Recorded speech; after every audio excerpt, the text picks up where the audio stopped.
The year is almost over, and we're continuing to look back at the top stories to come from Nebraska in 2022. We've already looked back at the biggest crime and election-related stories. Now we're taking a look at the top breaking news stories in what was a wild year for the state. 2022 is almost over, and we are taking a look back at the biggest breaking news stories of the year. First up, a longtime business in downtown Hastings destroyed by a fire in March. Burt's Pharmacy was a Hastings landmark since 1946. The fire left behind more than $1 million in combined damage for Burt's and the nearby visitor center, and was connected to electrical wiring in a neon sign at the pharmacy. Another big fire near Hastings in July, breaking out at Landmark Implement. Damage from the fire is estimated at around $6 million. Mitchell Linder, a former employee of Landmark Implement, is charged with arson in connection to the fire. He pleaded not guilty. A Texas teen charged with murder after his mother's body was found in his trunk after a chase in Nebraska. 18-year-old Tyler Rowans is charged in Harris County, Texas, with murder in the death of his mother, 49-year-old Michelle Rowans. He has another extradition hearing scheduled for next week. A Hampton schoolteacher and a police canine killed in a crash in early February.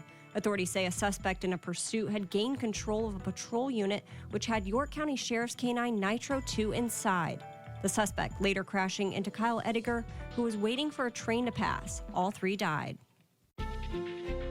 Fast and furious. It's hot, dirty, can't see from the dust. It's terrible. 2022 will be remembered as a year that devastating wildfires ravaged the state. The Road 739 fire burned more than 35,000 acres in Gosper and Furnace counties in April. That fire led to the death of Elwood Fire Chief Darren Krull, who was killed in a head-on crash while responding to the blaze. Fire officials not getting a break as later in April, another fire broke out in Kansas before heading north to Nebraska, affecting communities near Cambridge. It's estimated that that fire burned more than 44,000 acres. Retired Cambridge Fire Chief John P. Trumbull was killed while helping battle the blaze. And months later, in early October, a fire sparked in the Nebraska National Forest near Halsey. The Bovee fire scorched nearly 19,000 acres of land. That blaze led to the death of Purdom Assistant Fire Chief Michael Moody and also destroyed the Nebraska 4-H camp.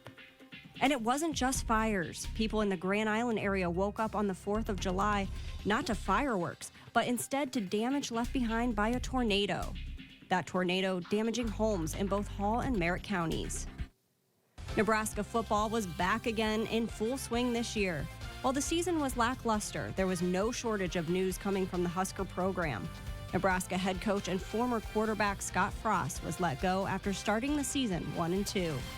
He was replaced by wide receivers coach Mickey Joseph, who led the team to 3 wins and 6 losses. The Huskers finished the year with a 4-8 record, but did come away with a win over their heated rivals, the Iowa Hawkeyes, claiming the Heroes Trophy for the first time since 2014. Rumors swirled after Frost's firing on who was going to be the next head coach for the Cornhuskers. That search ended when athletic director Trev Alberts announced that former Carolina Panthers head coach Matt Rule was hired to lead Nebraska football next season. And not long after that announcement, Mickey Joseph, who was another candidate for the job, was arrested on charges of domestic assault and strangulation. And we've compiled a list of the biggest news stories from 2022. To find more top stories from this past year, you can head to our website, nebraska.tv.